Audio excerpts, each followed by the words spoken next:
अस्सलामुअलैकुम रहमतुल्लाहि वबरकातुहू। जैसे तुसी देख रहे हो क्या है, एक बटन फिर एक ए बटन हो गया, इन्हें इस साकन चलाना है, आ एक विच एक्स्ट्रा है, इन्हें चलाना है, तो इसने इन्हें चलाना है। ठीक है जी। इहदे वास्ते हुण तुहानूं जी वायरिंग करनी वो तुहानूं आसान तरीका दसना है। मैं वायरिंग की हुई है। उस तो बाद नैक्सट वीडियो के तुहानूं जिहड़ा वायरिंग का बिल्कुल खाली सी बोर्ड वो तुहानूं दसांगा मैं किवें करनी। इहदे मैं वायरिंग की हुई है। ठीक है, ताकि तुहाडा टाइम ज़्यादा ज़ाया ना होवे। साडा चैनल है मज़हर हबीब, उन्होंने लाइक करो, सबसक्राइब करो, तो तुहानूं लेटेस्ट वीडियो मिलती रहसन। तो इलैक्ट्रीशियन दी अड्डा हाफिज़ चौक हड़प्पा शहर दे विच दुकान है, तो तुहानूं लेटेस्ट वीडियो मिलती रहसन।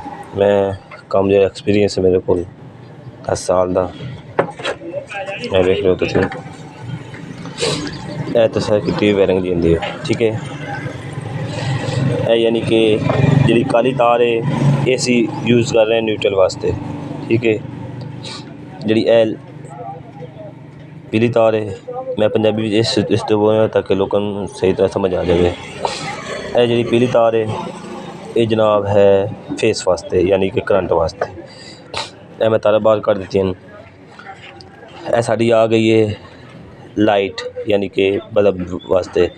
बल्ब तो एक फेस आ चुके है, इत्थे दे दिता है। ठीक है जी। यह न्यूट्रल जी सारी तुसां विच टोर देनी है। यह न्यूट्रल बाहर निकल गई, यह न्यूट्रल इत्थे आ गई। ठीक है जी। इत्थे अपनी साकट इत्थों एक न्यूट्रल चाहिए, ये चली गई है इत्थे। ठीक है, इस तो बाद हुण जिहड़ा फेस है उनका मसला ही कोई नहीं। इत्थों क्योंकि सुच इस्तेमाल करना है, वेखना तुसीं वेख रहे हो इहदे वास्ते लंबू चलावन वास्ते लाइट पई मेरी मलेशिया में मैं रहा, तो फिर उस दिन लाइट लंबू इत्थों एक फेस चुके इत्थे देता है, फेस इत्थे आ रहा है, इत्थों तो फेस चुके इत्थे चला गया, इत्थों फिर जाके फिर इत्थे चला गया, इत्थे तिन्हां नूं मिक्स कर दिता है। क्योंकि साडे कोल इत्थे हैं तीन हैं, एक एक्स्ट्रा छड्ड दिता है, एक सैकंड चला रहा है, एक एक्स्ट्रा है, तो यह भी एक्स्ट्रा पे साडे कोल, ताकि कोई लाइट हो या कोई होर चीज़ हो चलाने वास्ते इत्थे तार ला दो, एक इत्थे ला दो तार, ये थोड़ा चल पौसी। ठीक है जी।